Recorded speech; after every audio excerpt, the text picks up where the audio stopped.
കഴിഞ്ഞ ദിവസം രാഹുൽ ഗാന്ധിയുടെ 55ാം പിറന്നാളായിരുന്നു. ഈ പിറന്നാളിന് വമ്പൻ പരിപാടികളാണ് കോൺഗ്രസ് ആസൂത്രണം ചെയ്തിരുന്നത്.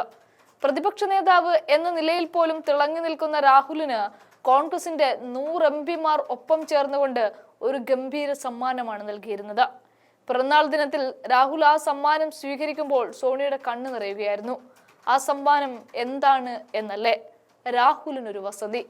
സോണിയാഗാന്ധിയുടെ 10 ജൻപത് വസതിയിലായിരുന്നു രാഹുലിന്റെ ഇപ്പോഴത്തെ താമസം.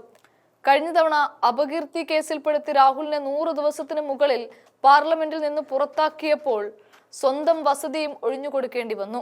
ആ വീട് പൂട്ടി രാഹുൽ താക്കോൽ ഉദ്യോഗസ്ഥർക്ക് നൽകുന്ന കാഴ്ച ഓരോ കോൺഗ്രസുകാരന്റെയും ഉള്ളുലച്ചപ്പോൾ എന്റെ വീട് രാഹുലിന്റെയും എന്ന ബോർഡുകൾ രാജ്യത്തിന്റെ ഓരോ മുക്കിലും മൂലയിലും അന്ന് തൂങ്ങി. കുടിൽ മുതൽ കൊട്ടാരം വരെ അന്ന് രാഹുലിന് വേണ്ടി നിലയുറപ്പിച്ചു. വീട് മാറുക എന്ന് പറയുന്നത് ഗാന്ധി കുടുംബത്തെ സംബന്ധിച്ച് എപ്പോഴും വേദന ഉണ്ടാക്കുന്ന ഒന്നാണ്. പണ്ട് ഇന്ദിരാഗാന്ധി തോറ്റപ്പോഴും ഇത്തരത്തിൽ ഒരവസ്ഥ നേരിട്ടതാണ്.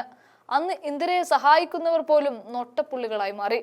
ബിജെപിയുടെ ഒറ്റകക്ഷി ഭരണത്തിന് അറുതി വരുത്തി രാഹുൽ പ്രതിപക്ഷ കസേര സ്വന്തമാക്കിയതിന് പിന്നാലെയാണ് വീണ്ടും രാഹുൽ ഗാന്ധിക്ക് ഔദ്യോഗിക വസതി ഒരുങ്ങുന്നത്. സുനേരി ബാഗ് റോഡിലെ 5ാം നമ്പർ ബംഗ്ലാവാകും ഇനി രാഹുലിന്റെ ഔദ്യോഗിക വസതി. സുനേരി ബാഗിനർത്ഥം സുവർണ പൂന്തോട്ടം എന്നാണ്. അങ്ങനെയെങ്കിൽ കോൺഗ്രസിനെ സുവർണ കാലത്തേക്ക് വീണ്ടും തിരികെ എത്തിക്കാൻ രാഹുലിനെ കൊണ്ടാകുമോ എന്നാണ് ഇപ്പോൾ ഉറ്റുനോക്കുന്നത്. പുതിയ വസതിയിലേക്ക് രാഹുൽ ഗാന്ധി മാറിയതിൽ തികഞ്ഞ സന്തോഷവും പ്രവർത്തകർക്കുണ്ട്.